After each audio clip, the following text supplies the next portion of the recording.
শুভ সকাল। আমন্ত্রণ জানাচ্ছি সংবাদ পর্যালোচনা ভিত্তিক আরটিভির নিয়মিত আয়োজন নিটল টাটা আজ পত্রিকায়। সঙ্গে আছি মামুনুর রহমান খান। আপনারা জানেন এই অনুষ্ঠানের মাধ্যমে আমরা দেশের উল্লেখযোগ্য জাতীয় দৈনিকগুলোর অন্যতম শিরোনাম আপনাদেরকে জানানোর চেষ্টা করি খবরের ভেতরের খবর এবং তা নিয়ে বিশ্লেষণ তুলে ধরতে। সংবাদ বিশ্লেষণে আজ আমাদের সঙ্গে যোগ দিচ্ছেন অনুসন্ধানী সাংবাদিক জুলফিকার আলী মানিক। আপনাকে স্বাগত জানাচ্ছি। শুভ সকাল।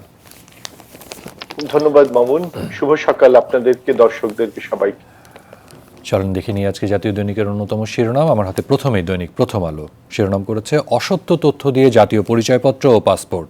মিথ্যা তথ্য দিয়ে জাতীয় পরিচয়পত্র ও পাসপোর্ট করা আইন অনুযায়ী শাস্তিযোগ্য অপরাধ। পুলিশের ওয়েবসাইটে হারিস আহমেদ এখনও ওয়ান্টেড।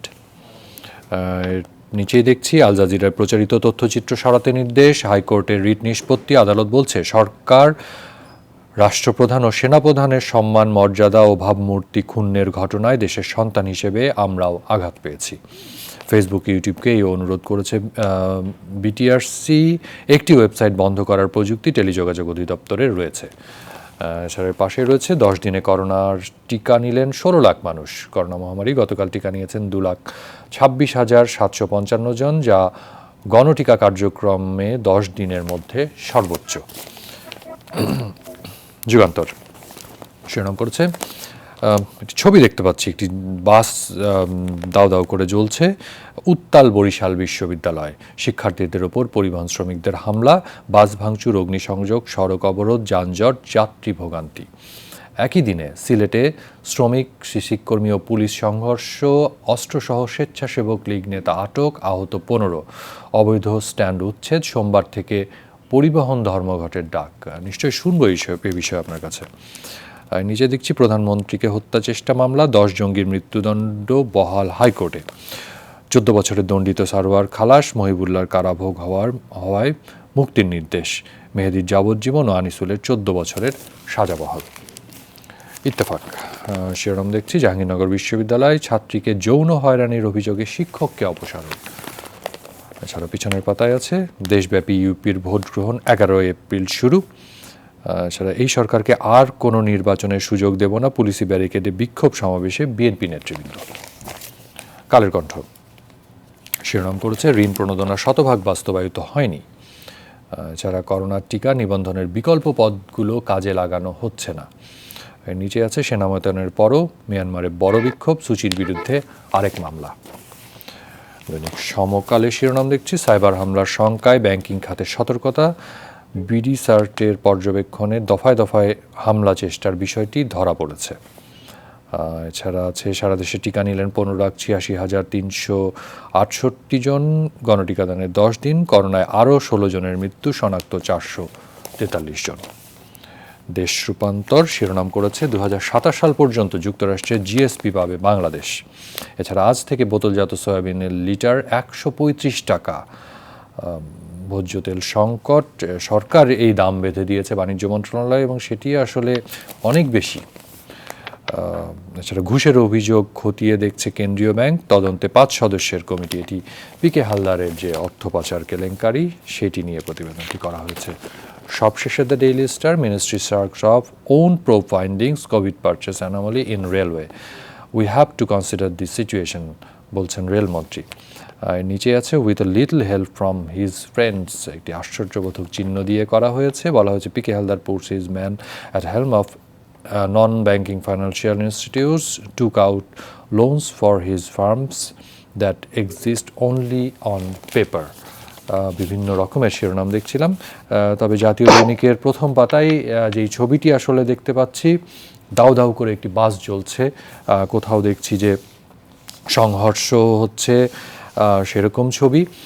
গতকালকে আমরা জানি পরিবহন খাতে 2টি ঘটনা ঘটেছে। একটি হচ্ছে যে বরিশালে ছাত্রদের সাথে কথা কাটাকাটির জেরে ছাত্রদের মেসে মেসে গিয়ে হামলা চালিয়েছে পরিবহন শ্রমিকরা, তার প্রতিবাদে বিক্ষোভ হয়েছে সেই জেলাটিতে।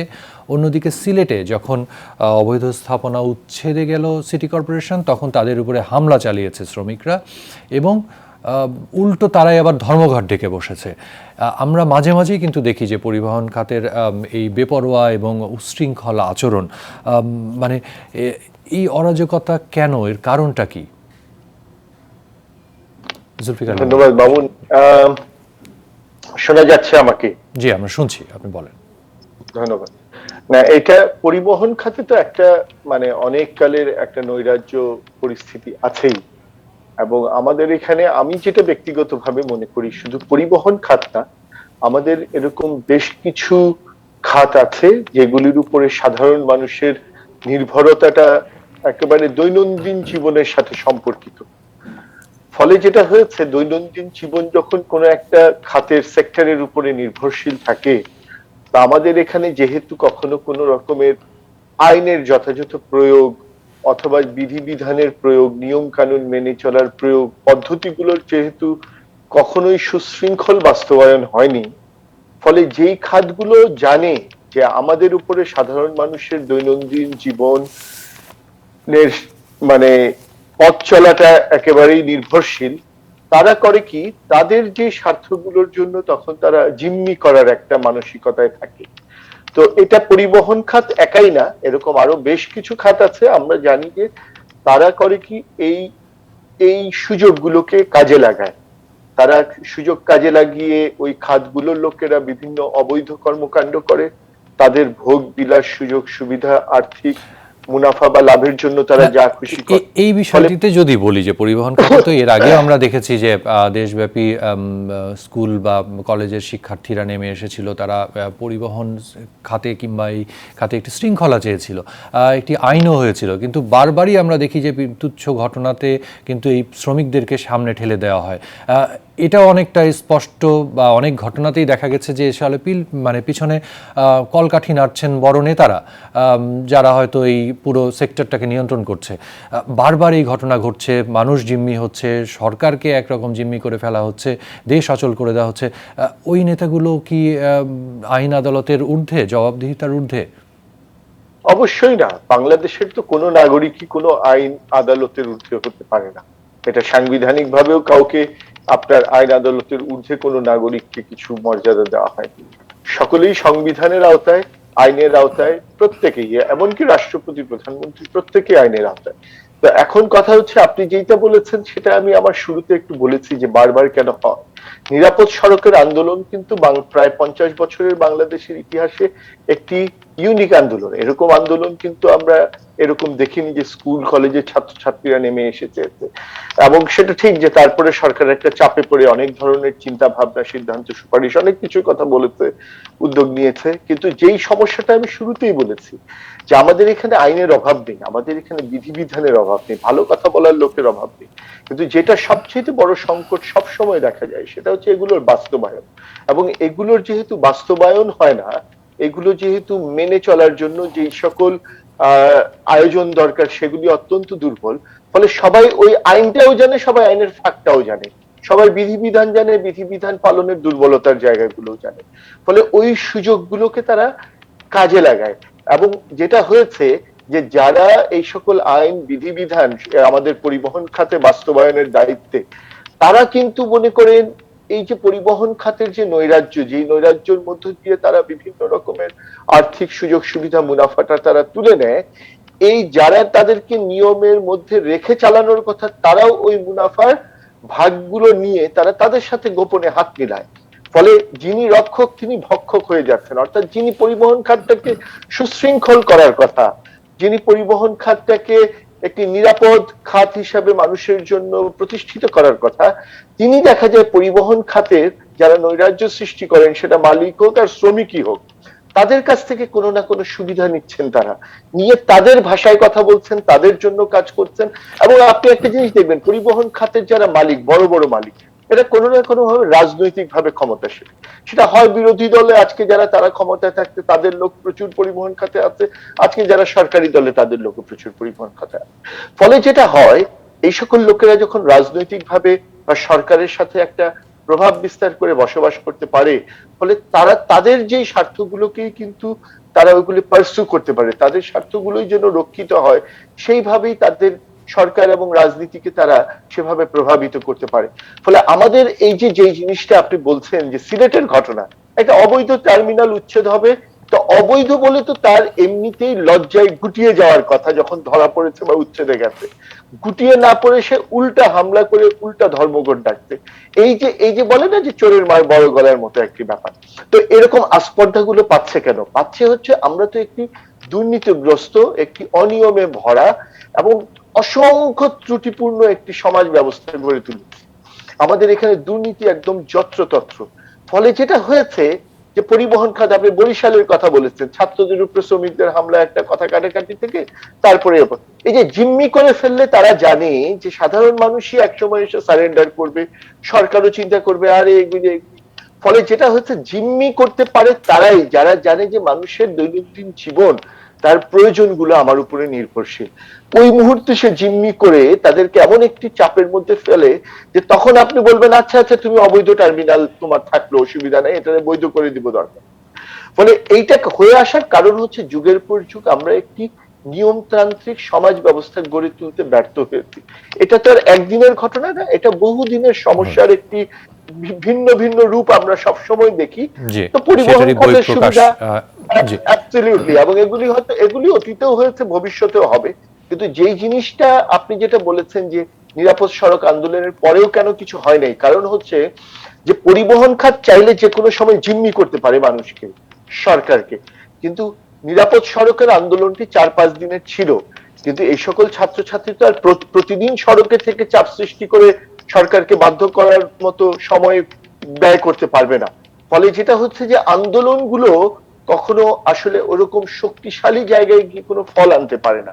আমার যেটা মনে হয় এই প্রেসার গ্রুপ, যেটা আন্দোলনটা মানে কি একটা প্রেসার তৈরি করা নৈরাজ্যের বিরুদ্ধে বা সরকারকে বাধ্য করা যে সুশৃঙ্খল করতে হবে সবকিছু, এই আন্দোলন এই চাপগুলো দুর্বল হয়ে যায় বলেই, টেকে না বলেই তারপরে তারা মনে করে যে যেমন চলতেছিল এখন তো কেমন চললে আর কেউ কিছু বলবে না। জি, আমরা বুঝতে পারছি যে দীর্ঘদিন ধরেই এই অব্যবস্থা চলে আসার ফলাফল হয়তো আমরা ভোগ করছি। একটু অন্য প্রসঙ্গে আসি। গতকালকে আদালতের দুইটি বিষয় আপনার দৃষ্টি আকর্ষণ করি। একটি হচ্ছে যে উচ্চ আদালতে যেটি আল জাজিরা সম্প্রচার বন্ধের রিট ছিল, সেখানে হাইকোর্ট যে আদেশটি দিয়েছেন যে দেশি বিদেশি সব সামাজিক যোগাযোগ মাধ্যম থেকে ওই লিঙ্কটিকে অপসারণ করতে বিটিআরসিকে নির্দেশ দেওয়া হয়েছে, এবং তারা রাতে আমরা যেটা জেনেছি তাদের বিবৃতিতে যে কিছু কাজও শুরু হয়েছে।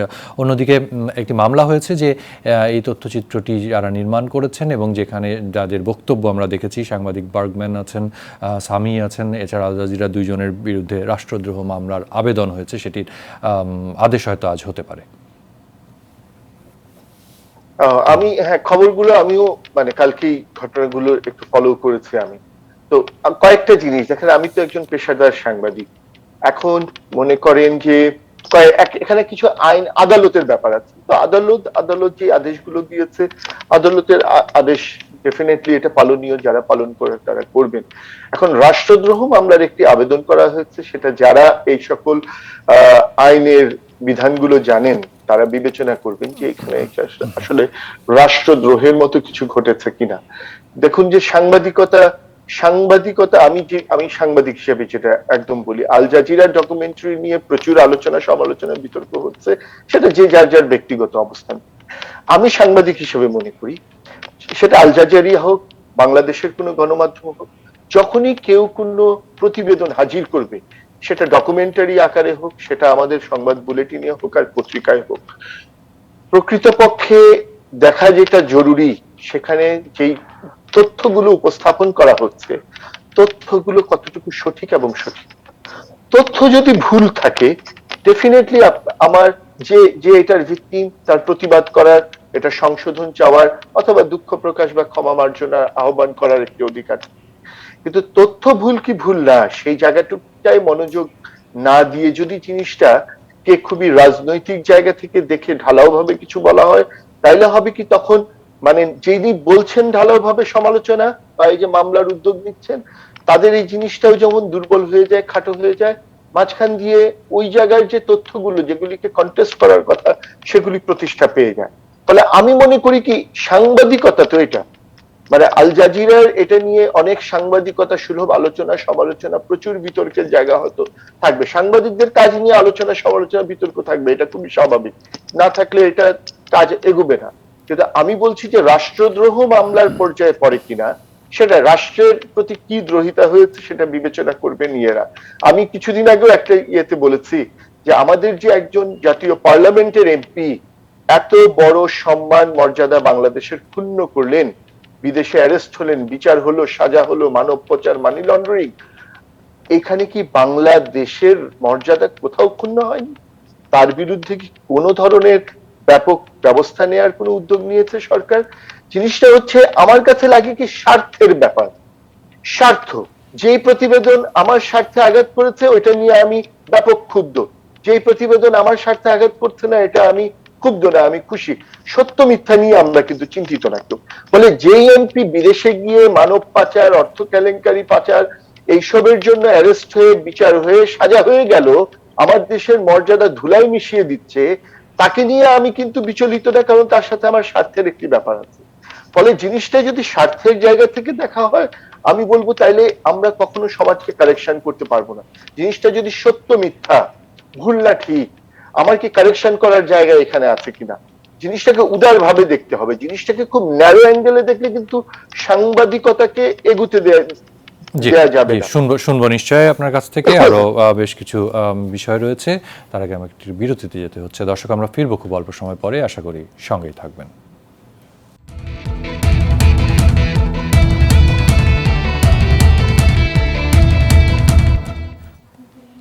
বিরতির পর আবার স্বাগত জানাচ্ছি। নিয়মিত আয়োজন নীলটাটা আজ পত্রিকায় সংবাদ বিশ্লেষণে আজ আমাদের সঙ্গে আছেন অনুসন্ধানী সাংবাদিক জুলফিকার আলী মানিক। প্রথম আলো শিরোনামটি দিয়ে এই পর্বটি শুরু করি। এখানে বলা হচ্ছে যে অসত্য তথ্য দিয়ে জাতীয় পরিচয়পত্র, পাসপোর্ট, এবং আইনজ্ঞ বলছেন যে মিথ্যা তথ্য দিয়ে জাতীয় পরিচয়পত্র ও পাসপোর্ট করা আইন অনুযায়ী অপরাধ। হারিস ও জোসেফ যেটি করেছেন এই প্রতিবেদনে সেটি বলা হয়েছে।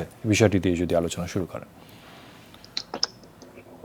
আমাদের মানে পাসপোর্টের ইস্যুটা ডেফিনেটলি, মানে আমি একটু আগেও যেটা বলেছি এখনো, মানে ব্যক্তিটা কে, তার কত শক্ত খুঁটি আছে বা ক্ষমতার কোন জায়গায় তার যোগাযোগ আছে, তার চাইতে বড় কথা হচ্ছে আমরা যে খুব হাহুতাশ করি যে সোসাইটিটাকে সুন্দর করতে হবে, সমাজটাকে সুশৃঙ্খল সবার জন্য। ফলে এটার কথা হচ্ছে যে আমিও যদি একটা অন্যায় করি আমাকে তো আর ছাড় দেবে না, আইন ছাড় দেবে না, আদালত ছাড় দিবে না, সরকার ছাড় দিবে না, কেউ না। আমি এক্সপেক্টও করি না যে আমাকে ছাড় দেওয়া হোক। আমি যদি সত্যি সত্যি কোনো অন্যায় অপরাধ করে থাকি, হ্যাঁ মিথ্যা মিথ্যে আমাকে হয়রানি করলে সেটা তো অত্যন্ত দুঃখজনক। ফলে এই জন্য পাসপোর্টের জীবন, এই যে যেই পত্রিকায় যে প্রতিবেদনটা বেরিয়েছে, যে তথ্যটা আপনি পড়লেন, তা এখন ঘটনা কি? এখন ঘটনা হচ্ছে যাদের স্বার্থে এই স্টোরিটা আঘাত দিচ্ছে তারা কি ঝাঁপিয়ে পড়বে না এইসব মিথ্যা টিথ্যা ছাপা যাবে না, এগুলো সব ভুয়া, এটা বলে, নাকি তারা রিপোর্টটা পড়ে দেখবে যে সত্যি সত্যি ঘটনাটি এরকম ঘটেছে কিনা, সত্যি সত্যি এরকম একটি অন্যায় হয়েছে কিনা? তাহলে কি হবে? কে কে জড়িত থাকতে পারে? আমি যদি এরকম একটি ভুল তথ্য দিয়ে পাসপোর্ট করি, আমি তো জানি যে আমার একদম জীবন দুর্বিষহ হয়ে যাবে। তো শুধু আমার দুর্বিষহ কেন, পাসপোর্ট অফিসের যারা পুলিশ ভেরিফিকেশন হয় তাদের রেসপন্সিবিলিটি আছে, অ্যাকাউন্টেবিলিটি আছে, পাসপোর্ট অফিসের কর্মকর্তাদের, কর্মচারীদের অ্যাকাউন্ট জবাবদিহিতার জায়গা আছে। ফলে জিনিসটা তাহলে কি হবে? তদন্ত করতে হবে। সরকারকে নিরপেক্ষভাবে, নির্মোহভাবে তদন্ত করে দেখতে হবে যে এই প্রতিবেদনের তথ্যগুলি ঠিক না বেঠিক।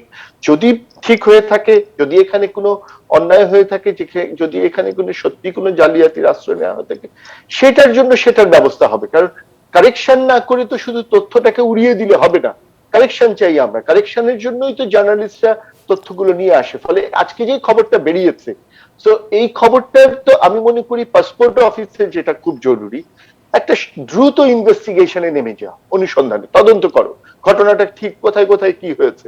তো তদন্ত করে যদি দেখি যে সবকিছু ঠিক আছে তথ্যগুলো, সেটা তো প্রতিকার চাই আমরা, সেটা তো ব্যবস্থা চাই, সেটা যার যে প্রাপ্য এই জালিয়াতির জন্য বা সেটার ব্যবস্থা করতে হবে। এখন যদি এই রিপোর্টে কেউ ক্ষুব্ধ হয়ে যায়, না না এগুলি কি সব ছাপা যাতা, অমুক তমুক, এগুলি সত্য না, প্রপাগান্ডা, তাইলে কিন্তু কখনো সমাজ আমরা যে এরকম চাই বাংলাদেশটা, ওটা ঠিক হবে না। ফলে পাসপোর্ট অফিস তো একটি দুর্নীতিগ্রস্ত জায়গা, এটা নতুন কিছু নয়। হ্যাঁ, অনেকে দাবি করে অনেক কিছু সার্ভিস অনেক উন্নত হয়েছে, এটা আমিও একমত পাসপোর্ট অফিসে। তবে এটাও একমত হতে হবে এখনো হয়রানি, দালালদের খপ্পরে পড়া, অনেক কিছু নিয়ে বিভ্রান্তিতে পড়ে, এগুলি এখনো দূর হয়নি। এখনো এই যে আমাদের এখন বোধহয় ই পাসপোর্ট ইস্যু শুরু হয়েছে, আমরা যখন হাতে লেখা পাসপোর্ট থেকে ডিজিটাল পাসপোর্টে আসলাম, সেই ডিজিটাল পাসপোর্ট পর্যন্ত তো আমরা দেখেছি যে নানান রকমের কারসাজি করে এটা ওটা করা যাচ্ছে। এই যে আমাদের রোহিঙ্গারা, তারা যে পাসপোর্ট নিয়ে যাচ্ছে, এটা কি করে সম্ভব হচ্ছে? ডেফিনেটলি পাসপোর্ট অফিস, ন্যাশনাল আইডির অফিস, ডেফিনেটলি পুলিশ ভেরিফিকেশনের জায়গা, তারপরে জন্ম সনদের জন্য এই যে পলিটিক্যাল লোকজন যারা ইলেক্টেড পারসন, ইউনিয়ন উপজেলা সার্টিফিকেট দেন, একটা বিশাল চক্র এগুলিতে কাজ করে। এখন মনে করেন হ্যাঁ, একজন প্রভাবশালী লোকের পরিবারের একজন, উনি কি ওই প্রভাব খাটিয়ে পাসপোর্টটা করেছেন, নাকি এই যে আমাদের যে দীর্ঘদিনের পাসপোর্ট অফিসের দুর্নীতি অনিয়মের চর্চা, তিনিও জানেন যে আমি ওইভাবে একটা পাসপোর্ট করে চলে যেতে পারি। যেই ঘটনা করলেন, এটা যে শুধু তারাই করেছেন তা না, বাংলাদেশে এরকম ভুরি ভুরি ঘটনা আছে, ভুরি ভুরি। একসময় গলা কাটা পাসপোর্ট বলতো, ছবি পাল্টে যাচ্ছে, নাম পাল্টে যাচ্ছে। এগুলি তো নতুন কিছু নয়, এগুলি পুরনো। হ্যাঁ, যখন প্রভাবশালী লোকজন, আলোচিত লোকজন, যাদের কাছে এক্সপেক্ট করা হয় না, সেগুলি চলে যায়, তখন সেটা, যেমন গত বছর করোনার সময় আপনি দেখেন, যখন সবকিছু লকডাউন, এটা ওইটা, চার্টার প্লেন করে কয়েকজন ব্যবসায়ী চলে গেলেন। কোথায়? আমাদের এভিয়েশনকে বলেন, আমাদের যে এয়ারপোর্ট অথরিটি, আমাদের গভর্নমেন্ট, আমাদের বিমান পরিবহন, কেউ তো কোনো জবাবদিহি করলো না যে কি করে এটা সম্ভব হচ্ছে যে তারা চার্টার প্লেন করে চলে যাচ্ছে। ইভেন যাদের বিরুদ্ধে দুর্নীতি বা অপরাধের অভিযোগে তারা অভিযুক্ত, যাদের দেশ ছাড়ার কথা না, তারা চার্টার প্লেনে চলে গেল। হত্যা চেষ্টা মামলা, তারা চার্টার প্লেনে চলে যাচ্ছেন। আপনি বুঝতে পারছেন না আমি কেন জিনিসগুলোকে একটু আনছি বারবার? কারণ সমস্যার শেকড়ে যেতে হবে। সমস্যার শেকড়টা হচ্ছে এখানে কোনো নিয়ম বিধি ব্যবস্থার কোনো কিছু মানা হয় না। ওই যে আমরা স্কুলে একটা ছোটবেলায় স্পোর্টস ছিল, যেমন খুশি তেমন সাজো। তো আমাদের দেশটা হয়ে গেছে তোমার যেমন খুশি তুমি তেমন করো। সো এটা কেমনে করবেন? যদি আপনার ক্ষমতা থাকে, যদি আপনার বৃত্ত থাকে, যদি আপনার প্রভাব থাকে, রাজনৈতিক ভাবে আপনি যদি পাওয়ারফুল হন, আপনি যেমন খুশি তেমন সাজো, মানে আপনি বাংলাদেশে আপনার যেমন খুশি তেমন থাকতে পারবেন। যে আমরা একেবারেই শেষে একটা বিষয়ে শুধু মানে বাক্যে একটি এই নিতে চাই, সেটি হচ্ছে যে আজ থেকে বোতলজাত সয়াবিন তেল লিটার 135 টাকা এই দামটি বেঁধে দেওয়া হয়েছে, যেটি আসলে ব্যবসায়ীরা ইতিমধ্যেই বাজারে করে ফেলেছে। শেষ মন্তব্যটি নিয়ে শেষ করতে চাই একেবারে সংক্ষেপে। আমি খুব দ্রুত আপনাকে বলি, আমি যখন টেলিভিশনের রিপোর্টার ছিলাম 2001, 2, 3, আপনি আমার সহকর্মী ছিলেন, আমার মনে আছে আমি একটা ভোজ্য তেলের দাম বেড়ে গিয়েছিল বাজারে, ওটাকে নিয়ন্ত্রণের জন্য তখন আমির খসরু মাহমুদ চৌধুরী, বিএনপির বাণিজ্য মন্ত্রী, উনি মিটিং করতে বলেছিলেন, বসেছিলেন ভোজ্য তেলের ব্যবসায়ীদের সাথে। আমি গিয়েছিলাম টিভি রিপোর্টার হিসেবে, এবং আমি লাকি যে আমি মিটিং এর ভিতরে কেমনে জানি বসেও থাকতে পারলাম। হ্যাঁ, রিপোর্টিং আমি দেখলাম কি, যেখানে সরকারের বা মন্ত্রী বসেছেন যে দামটা বেড়ে গেছে 6-7 টাকা, এটাকে কমিয়ে আগের জায়গায় নিয়ে আসা। না, মন্ত্রী যেটা করলেন আগের জায়গা থেকে, এবং এখন যেটা 10 টাকা বেড়েছে, মাঝামাঝি 5 টাকা বাড়িয়ে একটা দাম ফিক্স করে দিলেন। এবং আমি তাজ্জব হয়ে গেলাম, অর্থাৎ গভর্নমেন্ট সিদ্ধান্ত নিয়ে দামটা বাড়িয়ে দিল বাজারে। তো এই যে দেখেন, একটা তেল, এই যে আমরা পরিবহন খাত দিয়ে আলোচনা শুরু করেছি, তো তেল এটা হচ্ছে মানুষের নিত্য প্রয়োজনীয় পণ্য, মানুষের জীবন এটার উপরে খাওয়া দাওয়া নির্ভরশীল। তারাও কিন্তু জিম্মি করতে পারে এই ব্যবসায়ীরা, তারা এরকম জিম্মি করে করেই কিন্তু সরকারকে বাধ্য করে দাম বাড়াতে। আর সরকারের প্রচুর ব্যবসায়ী লোকজন আছে যারা ভোজ্য তেল, পরিবহন খাত, বিভিন্ন ব্যবসা বাণিজ্যের খাতের সাথে তারা জড়িত। সরকার এখন তো রাজনীতি করে ব্যবসায়ীরা, এখন তো রাজনীতি করেন ব্যবসায়ীরা, তাদের স্বার্থ দেখছেন সর্বত্র। দুর্ভোগটা সাধারণ মানুষের জন্য সবসময়ই থেকে যাচ্ছে। জি, আপনাকে অনেক ধন্যবাদ আমাদের সময় দেওয়ার জন্য। দর্শক, আপনাদেরকেও ধন্যবাদ জানাচ্ছি। জানিয়ে রাখি, নিউট্রালটা আজ পত্রিকা অনুষ্ঠানটি সপ্তাহে প্রতিদিন সকাল 9:10 প্রচারিত হচ্ছে। দেখার আমন্ত্রণ রইল। যাওয়ার আগে আপনাদের কাছে আবারও অনুরোধ, করোনাকালে মাস্ক পরে শারীরিক দূরত্ব বজিয়ে রেখে নিরাপদে থাকবেন আর RTV সঙ্গেই থাকবেন। ধন্যবাদ।